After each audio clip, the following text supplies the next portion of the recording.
आजकल अगर गौर किया जाए तो दुनिया के अंदर भी एक ख़ास परसेंटेज है, लेकिन पाकिस्तान के अंदर भी एक बहुत बड़ी परसेंटेज जो है वो डायबिटीज़ की बढ़ रही है, जिसको कि आम फहम ज़ुबान में हम कहते हैं जी शुगर हो गई है।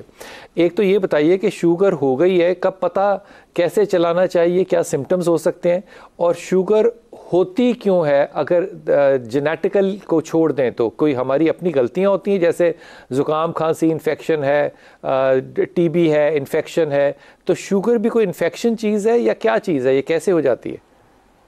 बिस्मिल्लाहिर्रहमानिर्रहीम। देखिए बिलाल भाई, पहले ज़माने में शुगर लोगों को बहुत कम हुआ करती थी और आज लोगों को बहुत ज़्यादा शुगर के मरीज़ देखे जाते हैं, लेकिन ये शहरी इलाकों में ज़्यादा हैं।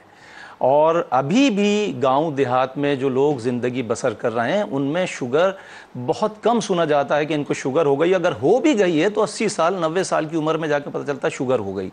अच्छा, ऐसा क्यों है? ये तज़ाद क्यों है? वो इतनी नेचुरल लाइफ गुजार रहे होते हैं कि वो खेतों में काम कर रहे होते हैं, सादी ग़िज़ाएँ खाते हैं, फ्रोज़न फूड्स जो है वो बहुत कम इस्तेमाल करते हैं और वो सब्ज़ियाँ ज़्यादा इस्तेमाल करते हैं, गोश्त बिल्कुल ताज़ा खाते हैं, रोटी वो बिल्कुल एहतियात के साथ खाते हैं, ये भूसी वाली रोटी, गंदम की रोटी ये खाते हैं। हमारे यहाँ जो है वो तंदूर की रोटी, बिल्कुल मैदे की रोटी, मैदे के पराठे, हलवा पूरियाँ, इस टाइप की चीज़ें खाते। अच्छा, वो लोग चलते बहुत हैं, फिर वो चलते ज़्यादा हैं, उसके बाद वो धूप का इस्तेमाल उनकी ज़िंदगी में बहुत ज़्यादा है। हम सिर्फ AC के अंदर बैठे रहते हैं, आरामदेह सोफ़ों पर बैठे रहते हैं, चलना फिरना कम है। जब वो धूप में ज़्यादा चलते हैं, खाते अच्छा हैं, ताज़ा पानी पीते हैं और सरे शाम सो जाते हैं और सुबह सादिक में, फजर सादिक के वक्त उससे आधे घंटे पहले तहज्जुद की नमाज के लिए उठ जाते हैं।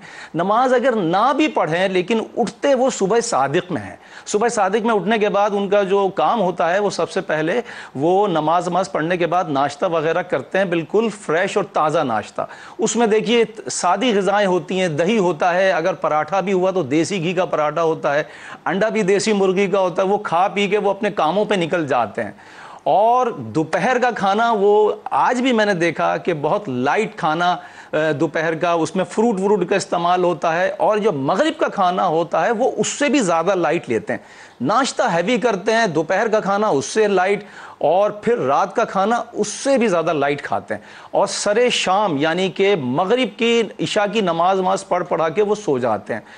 आप सारी दुनिया की तिब को उठा के देख लें बिलाल भाई, जितनी भी इंसुलिन हर किस्म की लगा लें शुगर को कंट्रोल करने के लिए, और हर किस्म की दवाइयाँ खिला दें, अगर आप उसको सही से सुलाएंगे नहीं, यानी कि फितरत खुदाबंदी पे अगर वो बंदा अमल नहीं कर रहा है, सही से सोएगा नहीं, सही से सादी ग़िज़ाएँ खाएगा नहीं, अगर सही से उसने अपने दांतों को साफ़ नहीं किया, यहाँ पर इसको अहमियत नहीं देते हैं।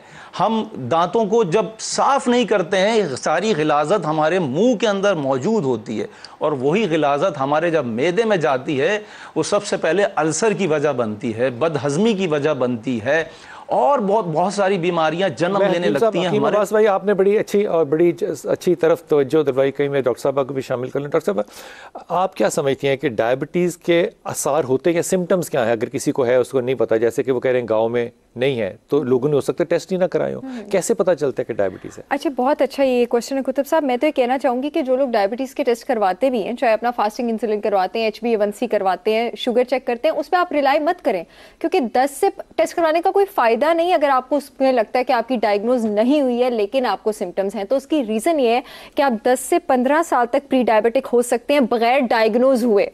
तो इसी में टेस्ट पे रिलाई ही नहीं। मेरे पास जब क्लाइंट्स आते हैं, पेशेंट्स आते हैं, तो मैं उनके HbA1c को कोई हतमी क्राइटेरिया नहीं मानती। जो है वो 6 महीने का, 3 महीने बाद का आपका बिल्कुल ग्लाइकोसाइलेटेड हीमोग्लोबिन का, कि आपका जो ब्लड ग्लूकोज है, जो हीमोग्लोबिन है, उस पर कितनी ग्लाइकोसाइलेशन हुई है, कितना कार्बोहाइड्रेट ऐड हुआ है, उसके रेशियो से डिसाइड किया जाता है, जो कि अगर 5 से ऊपर हो तो उसको प्री डायबिटिक कंसिडर किया जाता है। इस टेस्ट पे रिलाई मत करें। आप 10-15 साल प्री डायबिटिक हो सकते हैं और आपको पता नहीं लग सकता, और वो किसी भी टेस्ट में नहीं आएगा। इंसुलिन रेजिस्टेंस की निशानियां बीमारियां पहचानने की कोशिश करें। डॉक्टर साहब, एक चीज जो सुबह फास्टिंग करते हैं शुगर टेस्ट, वो क्या बेहतर चीज है? वो बिल्कुल बेहतर चीज है, वो आपको हेल्प कर सकती है। फास्टिंग शुगर मैं किन लोगों को रिकमेंड करती हूँ? जो ऑलरेडी डायबिटिक है, जो मेरे पास ट्रीटमेंट पे चल रहे हैं। और ये फास्टिंग 8-10 घंटे है या 12 घंटे? You shouldn't be eating anything. अच्छा, वो मैं उन लोगों को रिकमेंड करती हूँ जो ऑलरेडी डायबिटिक हैं, जिनका पता है, जो डायग्नोज्ड हैं, जो मेरे पास ट्रीटमेंट पे चल रहे हैं, और जब हमने उनकी हफ्ते की मॉनिटर करानी हो। लेकिन अगर आपको अभी इंसुलिन रेजिस्टेंस के सिम्टम्स बताती हूँ, सिम्टम्स आ रहे हैं लेकिन आपकी फास्टिंग शुगर नॉर्मल है और आप कह रहे हैं अभी तो कुछ नहीं हुआ, मैं डायबिटिक नहीं हूँ, तो नहीं, कुछ हो गया हुआ है। वो सिम्टम्स क्या है? सिम्टम्स सबसे पहले आपके पास इंसुलिन रेजिस्टेंस होती है, यानी फटीग, थकावट। सबसे सिंपल सिम्टम। अगर आप खाना खाते हैं ना और उसके 15-20 मिनट बाद आपको सुस्ती होती है, आपके जिस्म से जान निकलती है, आपको नींद आती है, ये नॉर्मल नहीं है। हमारे यहाँ पे नॉर्मली इस बात को बड़ा मजाक समझा जाता है। सारे लाहौर नो डायबिटीज है। एग्जैक्टली, ये 80 सारे लाहौर को प्री डायबिटीज आप ये कह सकते हैं। 80 से 90% लोगों को इनका ख्याल होता है कि खाने की वजह से इस बात पे लोग हंसते हैं, जो खाने के बाद क्यों आपने इनएक्टिव फील करना है? खाने के बाद आपको इनएक्टिव फील नहीं करना चाहिए। अगर आपको थकावट फील हो रही है खाने के बाद, प्री डायबिटीज है आपको। पेट अगर आपका निकला हुआ है, मेरी बात सुने। अच्छा, हमारे यहाँ पे पेट निकलेगा तो कुछ समझते ही नहीं है ना, सेहत की निशानी, सेहत की ये सेहत है। पतले होने और चुस्त होने को सेहत कहते हैं। पेट आपका फ्लैट होना चाहिए, इतना सा भी नहीं निकला हुआ होना चाहिए। जिसका पेट निकला हुआ है, इसका मतलब है कि वो इंसुलिन रेजिस्टेंस की तरफ जा रहा है। कोट आगे कर लो जरा।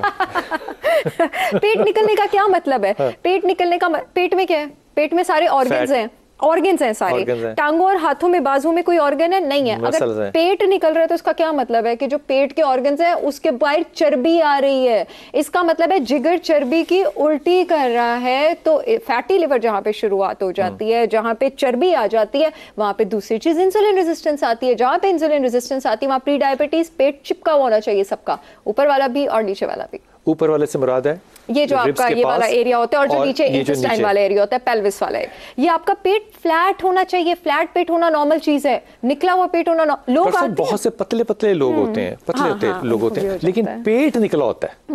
फैटी लिवर, वो फैटी लिवर है। सब उसका मतलब है ना कि फैटी लिवर है। पेट में क्या ऑर्गन्स? मेरे पास लोग आते हैं तो वो माशाल्लाह, मतलब माशाल्लाह नहीं बोलना चाहिए, एक सोफे पे वो पूरे नहीं आ पा रहे होते, तो वो कहते हैं हम तो बड़े परेशान हैं, हमने टेस्ट कराया, डायबिटीज निकले। मैं कहती हूँ अब आपको पता लगे तो वो बड़ी पुरानी होगी, तो बड़ी पुरानी, आप 150 किलो। इन चीजों में फर्क क्या होता है? जैसे कहना एक चीज इसको शुगर हो गई है, या ये कहना कि ये शुगर रेजिस्टेंट है, इसमें क्या फर्क है? ये बड़ा ही अच्छा सवाल है। शुगर रेजिस्टेंस का मतलब एक्चुअली होता है इंसुलिन रेजिस्टेंस। इंसुलिन आपके जिस्म का सबसे डोमिनेटिंग हार्मोन है, जिसका काम है कि आपके मसल सेल्स और आपके एडिपोसाइट्स यानी फैट सेल, उसमें ग्लूकोज को भेजे, glucose as a fuel use हो, वो बर्न हो। अब आपके पास मसल सेल्स और एडिपोसाइट्स के ऊपर एक ताला होता है जिसको आप इंसुलिन रिसेप्टर कहते हैं। अगर उसकी शेप चेंज हो जाए, उसकी शेप कब चेंज होती है? जब चर्बी का सेल बड़ा हो जाता है, बड़ा होता है ना, तो स्ट्रेच हो जाता है, उसकी शेप चेंज हो जाती है। जब उसकी शेप चेंज होती है, वो अपनी चाबी को यानी इंसुलिन को पहचानना छोड़ देता है। जब मतलब अमीर हो गया तो उसने अपने रिश्तेदारों को पहचानना छोड़ दिया। एग्जैक्टली तो वो अपनी चाबी को पहचानना छोड़ देता है। हाँ, तो इंसुलिन ग्लूकोज को सेल के अंदर नहीं भेज पाता। अच्छा, वो जब उसको सेल के अंदर नहीं भेज पाता तो क्या होता है? ग्लूकोज ब्लड में राइज होना शुरू हो जाती है। तो वो आप टेस्ट करते हैं तो वो ज्यादा आता है। इसको आप, हाँ, तो ये हाइपरग्लाइसीमिया डायबिटीज है। अच्छा, बहुत अरसे तक ये ज्यादा नहीं भी आता, लेकिन जब ये फिनोमेना आपके जिस्म में शुरू हो जाता है, इसको आप इंसुलिन रेजिस्टेंस कहते हैं, जिसकी सबसे ज्यादा आप इजी ये है कि आपका पेट निकला हुआ हो, आपको खाने के बाद फटीग होती हो, आपके आर्मपिट्स में या गर्दन के पीछे काले पैचेस पड़े हो। मेरे पास एक क्लाइंट आई अपनी बेटी को, 15-16 साल की बेटी को लेकर, वो बहुत ओवरवेट थी बच्ची, तो कहती हैं जी डॉक्टर साहबा इसके कोई डर्मेटोलॉजिस्ट के पास लेके गई हूँ, ये काले पैचेस नहीं हटे। बहुत सारे लोग अभी कहेंगे ये गर्दन के पीछे जो काले निशान होते हैं, आपका ख्याल होता है कि इनको साफ हो जाए ना, ये मैल नहीं है? वो मैल नहीं है, वो किसी डर्मेटोलॉजिस्ट के पास जाने से नहीं हटेगी। 6 महीने उन्होंने मेरे साथ गायब हो जाएंगे, वो जादू की तरह गायब हो जाते हैं अगर आप नज़्मो ज़ब्त अपनी जिंदगी में